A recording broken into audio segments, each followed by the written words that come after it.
사랑합니다.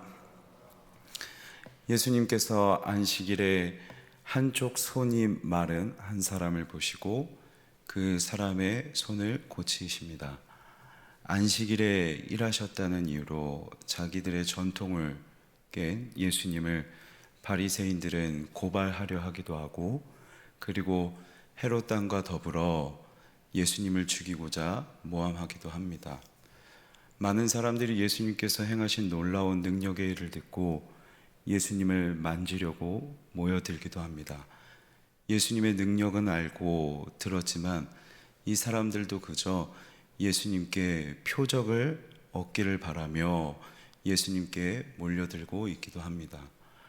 예수님께서 귀신 들린 자들을 만지시니 귀신들이 사람들에게서 나오며 예수님을 보고 말하니 당신이 하나님의 아들입니다 라고 소리를 지릅니다. 귀신도 예수님을 보고 예수님의 능력 앞에서 하나님의 아들입니다 라고 고백하는데, 정작 사람들은 예수님의 능력을 보고도 그 예수님을 제거의 대상으로, 또는 예수님을 그저 표적 얻기를 바라는 도구로만 예수님을 바라보고 있습니다. 그리고 예수님은 이때에 12명의 제자를 부르십니다. 사람들이 예수님을 제거의 대상으로, 능력은 보지만 예수님을 인정하지 않고 표적 얻기를 구하는 도구로만 바라볼 때에 예수님께서 세우신 이 제자들, 12명의 제자들은 예수님을 어떻게 바라보고 또 예수님을 어떻게 믿어야 했을까요? 이어지는 말씀을 보시면 예수님께서 계신 곳에 예수님의 친족들이 몰려옵니다. 그리고 예수님을 붙들려고 합니다. 여기 붙들다라는 단어는 체포하다라는 의미가 있는데, 그만큼 예수님을 강하게 끌고 가려는 것이에요. 왜냐하면 예수님께서 지금 하시는 일들로 계속해서 논쟁이 일어나고 있고, 이 논쟁이 일어나는 상황들을 보니 지금 예수님이 미쳤다, 제정신이 아니다 라고 여겼던 것이죠. 또한 예루살렘에 있는 서기관들이 예수님께 말하기를 바알세불, 즉 귀신의 왕의 힘을 빌려서 귀신을 내쫓고 있다라고 말하기도 합니다. 예수님의 가족도, 그리고 예루살렘에서 온 서기관들도 모두 예수님의 능력을 부인하고, 그리고 예수님을 모독까지 하고 있는 상황인 것이죠. 그런데 가만히 생각해 보면 지금 이 예수님에 대하여 모독하고 예수님의 능력을 인정하지 않는 이러한 말들을 당시에 주변에 있던 사람들이 듣고 어떻게 여기게 되었을까요? 예수님의 가족입니다. 친족입니다. 어쩌면 예수님에 대하여 가장 잘 알고 있는 사람들이라 해도 과언이 아닐 겁니다. 특히 성경은 여기 서기관들을 예루살렘에서 왔다라고 특정하고 있는데, 이 예루살렘에 있는 서기관들은 지방에 있는 서기관들 또는 지방에 있는 일반 사람들에게도 영향을 미칠 만큼 명성을 얻었던 사람들이기도 합니다.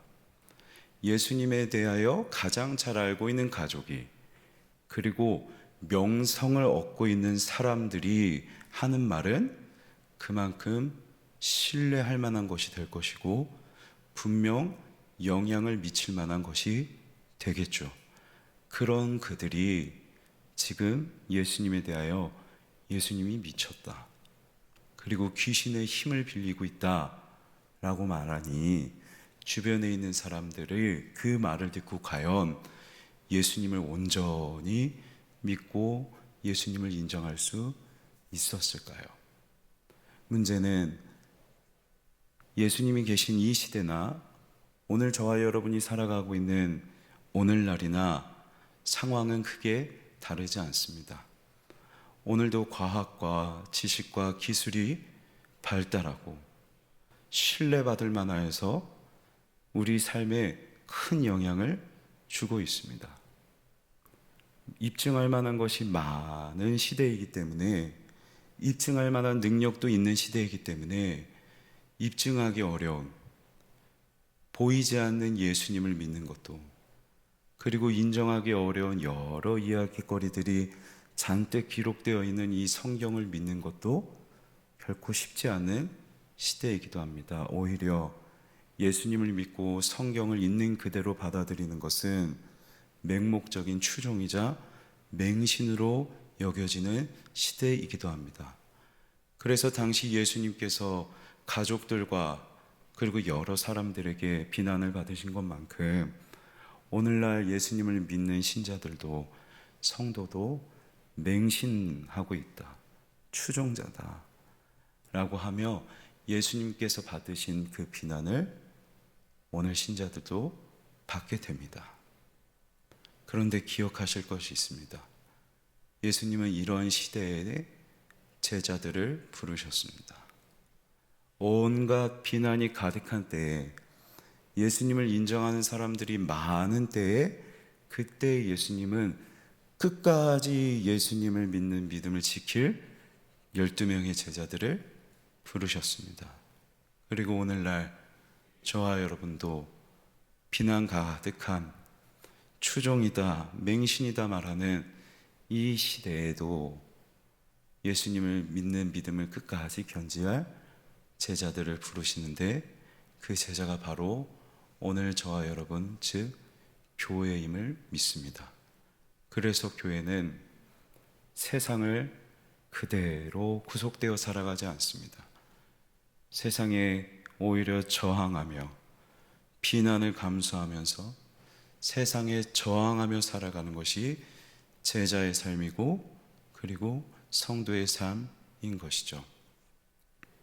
예수님께서 이제 예수님을 비난한 사람들을 부르십니다. 그리고 그들에게 비유를 들어서 설명해 주세요. 비유를 들어서 설명하신 만큼 예수님께서 강조하고 계십니다. 비유의 내용은 이렇습니다. 사탄이 어찌 스스로를 물리칠 수 있겠느냐.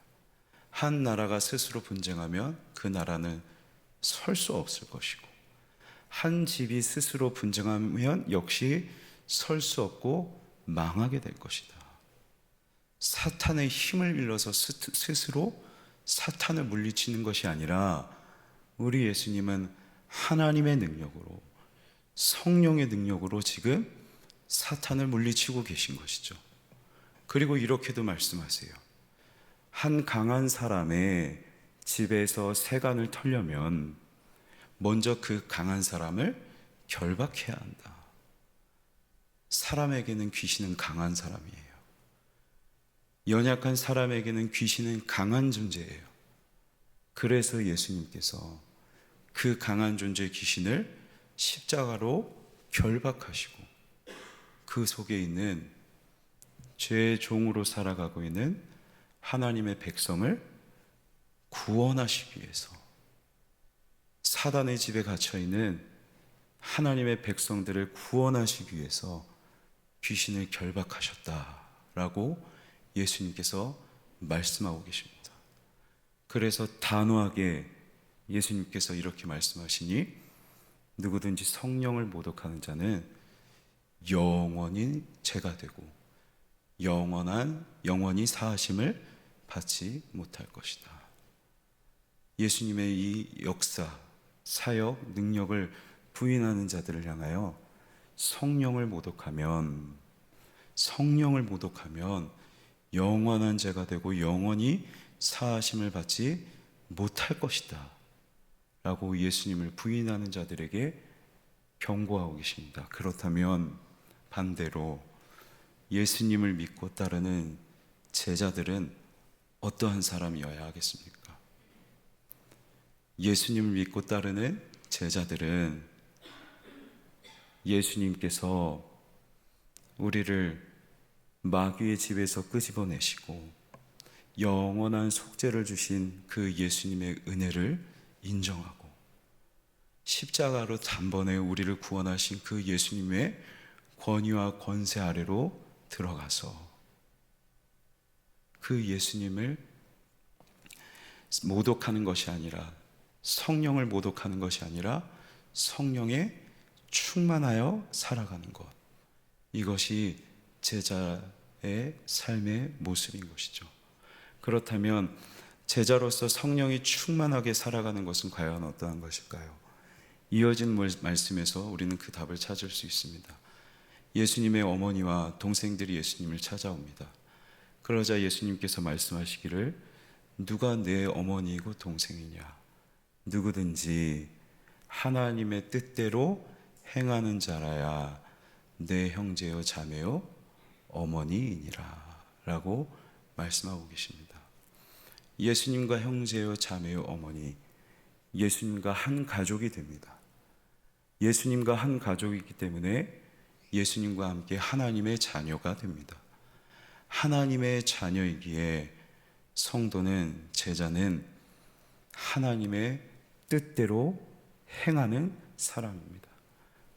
예수님의 권위, 하나님의 권위를 인정하고 그 권위 아래, 말씀 아래에 들어가서 말씀대로 하나님의 뜻대로 행하는 것이 바로 성령 충만한 제자 되는 것인 줄 믿습니다. 저와 여러분이 하나님께서 부르신 제자, 교회임을 기억하며 성령 충만하게 하나님의 높으신 권위를 알고 그 말씀의 권위 아래에 순종하며 살아가는 성령 충만한 성도가 되면 좋겠습니다. 말씀을 맺겠습니다. 비난이 가득한 시대에 제자를 부르신 예수님께서는 오늘날 역시 비난이 가득한 이 시대에도 예수님과 함께 살아갈 제자를 찾으시고 부르십니다. 저와 여러분을 예수님은 교회로, 제자로 부르셨습니다. 저와 여러분이 그 부름받은 자임을 기억하며 성령 충만한 제자 되어서 하나님의 뜻대로 행하는, 하나님의 권위를 인정하고 말씀대로 살아가는 저와 여러분이 되길 주님의 이름으로 간절히 소망합니다.